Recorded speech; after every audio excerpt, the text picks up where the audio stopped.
Вечерние новости в студии Василий Раченко. Здравствуйте. И в этом выпуске. Наземным долго, авиа дорого. В Аймяконском районе встал вопрос обеспечения противовирусными препаратами. В Минфине Якутии заявили, что регион достаточно уверенно подошел к завершению 2020 года. Айсан Николаев вручил орден третьей степени родным участника Великой Отечественной войны. Почему награда так долго искала своего героя?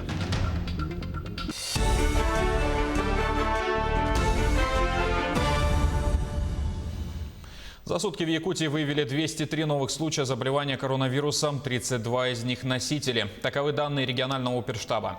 На столицу республики приходится 99 случаев. По 10 заболевших выявили в Мегино-Кангаласском и Нерюнгринском районах. В Мирнинском 8, в Татинском 7, в Горном, Нюрбинском, Алекминском и Усть-Алданском районах по 6. В Сунтарском 5 случаев. Во многих других районах от 1 до 4 заболевших. Необходимо обратить внимание на стабильное пока еще без снижения выявления случаев в таких районах, как Мегино-Кангаласский, Нерюнгринский, Мирнинский. И необходимо обратить внимание на то, что большое количество случаев за последние сутки выявлено в таких районах, как Татинский, Горный, Нюрбинский, Алекминский и Усть-Алданский районы. Переход заболевания в районы центральной группы говорит о том, что основная группа заболевших там, те, кто оказался зараженных, это лица возраста старшего поколения. И поэтому, соответственно, от их родственников должна быть полный контакт с точки зрения и полное взаимодействие для того, чтобы они могли совершенно свободно этот режим самоизоляции соблюдать. С начала распространения коронавируса в Кангаласском районе выявили уже почти 700 заболевших. Из них на сегодня выздоровело 86%. Подробнее об эпидобстановке в ближайшем к столице районе. Виолетта Засимова. В Хангаласском Улусе внедряют телемедицинские технологии. Жители начали осваивать приложение «Облачная поликлиника». С помощью этого приложения можно вести журнал болезней, консультироваться с врачом, отмечать свое местонахождение, если вы на самоизоляции. Сейчас это прорабатываем, кстати, да. Вот в Якутске, в горбольнице номер 3 впервые внедрили. Мы сейчас ведем тоже переговоры с компанией МТС о СМС-оповещении о результатах анализов. Лечащихся на дому от COVID-19 хангаласцев начали обеспечивать бесплатными лекарственными препаратами. Набор антивирусных, антибактериальных и прочих препаратов выписывают в зависимости от медицинских показаний по назначению лечащего врача. При этом пациент дает согласие на амбулаторное лечение и соблюдение режима самоизоляции. Бесплатно обеспечиваются лекарствами следующие лица. В первую очередь это, конечно, пациенты пожилого возраста, 60+, да, они получат этот препарат, эти препараты бесплатные, да. Больные, у которых имеются сопутствующие заболевания, сахарный диабет, например, да, заболевания легких, заболевания сердечно-сосудистой системы. Тем временем административная комиссия и оперативные штабы наслегов до 10 декабря должны разработать план рейдовых мероприятий. Они будут проверять соблюдение недавно введенных новогодних ограничений. Так, с 15 декабря по 15 января работа ресторанов и общепитов должна осуществляться строго до 11 часов вечера. Утренники в школах и детсадах разрешается проводить в отдельных помещениях и без привлечения работников и родителей. До 31 декабря торговым центрам и магазинам рекомендовано установить 12-часовой рабочий день во избежание массового скопления людей. Властям всех уровней поручено отменить все корпоративы, банкеты, новогодние мероприятия, за исключением тех, что будут онлайн. Виолетта Засимова, Федор Тарасов, Хангаласский Улус. Обеспечением противовирусными лекарственными препаратами населения Аймяконского района занимаются 2 коммерческие аптеки, муниципальная аптека и 2 аптечных пункта. Заявки делают в Якутск, а также Новосибирск и Хабаровск. Доставка проходит в основном наземным транспортом. Это занимает довольно много времени. Но, как говорят специалисты, при доставке авиа стоимость лекарств увеличивается в разы. Все аптечные пункты находятся в районном центре. В связи с этим жители наслегов вынуждены заказывать препараты в поселке Уснера, что доставляет немало неудобств. В нашем районе существует такая же проблема с противовирусными препаратами, как по всей России. Но сказать, что совсем у нас их нет, мы не можем. 2-3 препарата в наличии всегда имеются. Проблемы это с поступлением орбидола. Проблему про поступление противовирусных препаратов в аптеки объяснил руководитель Росздравнадзора на прошлой неделе в соцсетях. Основная масса данных препаратов идет в стационары и для амбулаторных больных, которые лечатся на дому. Почти 4 тонны продовольствия дополнительно завезут в якутский поселок Таймылыр Булунского района. Как сообщили в пресс-службе главы правительства региона, в связи с карантинными мероприятиями по COVID-19 в этом году невыездом отпускников и студентов запасов продовольствия не хватит до установки автозимников. Поэтому принято решение завезти почти 4 тонны расширенного ассортимента социально значимых продуктов питания из села Соскылах Анабарского района. В период навигации в поселок завезли 39,5 тонн социально значимых продуктов питания, в том числе 20 тонн муки. Ранее в социальных сетях и мессенджерах региона распространилась информация о том, что в магазинах поселка Таймылыр наблюдается дефицит товаров первой необходимости. Глава Якутии рассмотрел предварительные итоги финансово-хозяйственной деятельности авиационной отрасли региона. Отчет представили компании «Якутия», «Полярные авиалинии» и «Аэропорт Якутск». По итогам совещания СН Николаев поручил авиакомпании «Якутия» до конца года отработать с Министерством финансов республики по бюджетным кредитам, пересмотреть подходы финансово-экономического планирования и план деятельности на 2021 год. Полярным авиалиниям поручено усилить работу по обновлению парка авиационной техники. Аэропорту Якутск рекомендовано проработать иные источники дохода, кроме полетов. Также провести оптимизацию расходов, в том числе за счет повышения производительности труда. В Минфине Якутии считают, что регион достаточно уверенно подошел к завершению 2020 года.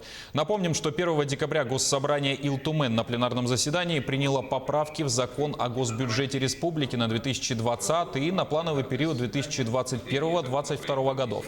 Доходы бюджета составили 253 миллиона рублей, расходы 260,5 миллионов. Безвозмездные поступления увеличены на 23,5 миллиона. По итогам 2020-го ожидается рост доходов государственного бюджета республики на 15,2% к уровню 2019 года. Да, конечно, там значительная сумма. Это те выделенные из федерального бюджета 7 с лишним миллиардов на борьбу с коронавирусной инфекцией. 10 миллиардов благодаря настойчивой работе главы Республики Саха-Якутия Арсения Сергеевича Николаева госкорпорация содействия реформированию ЖКХ предоставила дополнительные средства 10 миллиардов на переселение из аварийных жилищ фонда, которые будут использованы и на этапе 2020 и, конечно же, на этапе 2021 года, уже сразу с Нового года начать эту активную работу. То есть в целом мы считаем, что мы подошли достаточно уверенно к завершению этого года.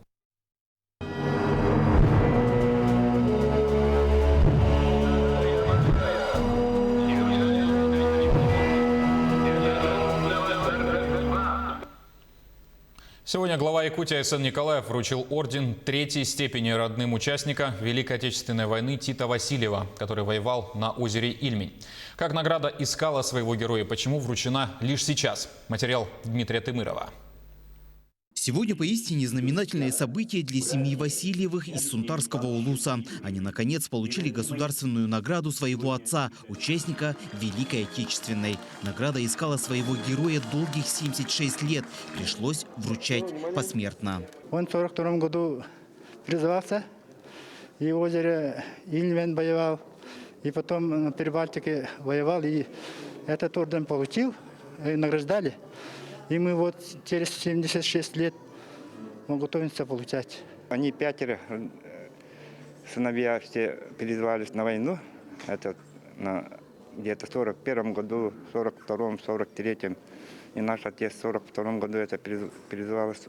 По словам сыновей героя, отец никогда не рассказывал про свои военные подвиги. Он был очень скромным, простым человеком, работягой. Ну, отец всю жизнь работал в совхозе, бригадиром, завхозом, но он про войну вообще не рассказывал. Вы даже не знаете, что у него этот орден представлен. По приказу командира 213-го стрелкового полка Пушкинской краснознаменной дивизии от 30 августа 1944 года за умелые действия, проявленные храбрость и отвагу в наступательных боях по освобождению Советской Прибалтики, Кит Васильев был представлен к награждению орденом славы 3-й степени. Однако случилось так, что награда затерялась на долгие годы. И лишь сегодня ее вручил сыновьям героя глава Якутии Айсен Николаев. Боевой путь от озера Ильмень до Прибалтики прошел уроженец Сударского Усадец Иванович Васильев и с победой вернулся на родину. Но только сегодня, спустя многие десятилетия, его героическая награда Орден Славы будет вручен его семье. Также благодаря большой поисковой работе под Ржевом нашелся медальон якутянина, уроженца Усялданского улуса Иннокентия Матвеевича Готовцева, который участвовал в кровопролитных боях и считался без вести пропавшим с 1942 года. Этот медальон также был вручен руководителю Краеведческого музея района Матрёне Черноградской на хранение и память о великом подвиге простого солдата. Дмитрий Тымыров, Семен Семенов, Якутск. Сегодня в День Героев Отечества в Татинском районе дали старт году, посвященному столетию полного кавалера Ордена Славы Дмитрия Петрова. Мероприятие прошло в Итыкёльской СОЖ номер 2. В следующем году школа планирует разномасштабные действия, такие, например, как республиканский слет школ, носящих имена героев, и республиканскую научно-практическую конференцию «Петровские чтения». Внутришкольные, улусные тоже. Во взаимодействии с управлением образования планируется мероприятие по увековечиванию имени героя. В 2020-2021 году всего у нас 316 учащихся. Директор школы Сергеев Дмитрий Вячеславович. В этом году планируем сделать упор на военно-патриотический клуб и на патриотическое воспитание учащихся. А в Тампонском районе сегодня провели акцию «Знамя Победы». Символ подвига советского народа в Великой Отечественной войне передали 11 школам, многопрофильной гимназии и горно-геологическому техникуму. Школьников и студентов онлайн приветствовали представители руководства администрации Тампонского района и Улусного совета ветеранов. Учащиеся поклялись чтить память воинов-победителей. Отныне в каждом образовательном учреждении Тампонского района будут храниться копии Знамени Победы. Для нас, учеников Хандрикской средней школы, большая честь принимать это знамя победы от Совета ветеранов Тампонского района. Символично то, что передача знамени победы совпала с памятным днем, Днем Героя. На этом пока все. Не забывайте носить маски, дезинфицировать руки и держать социальную дистанцию. До встречи в эфире.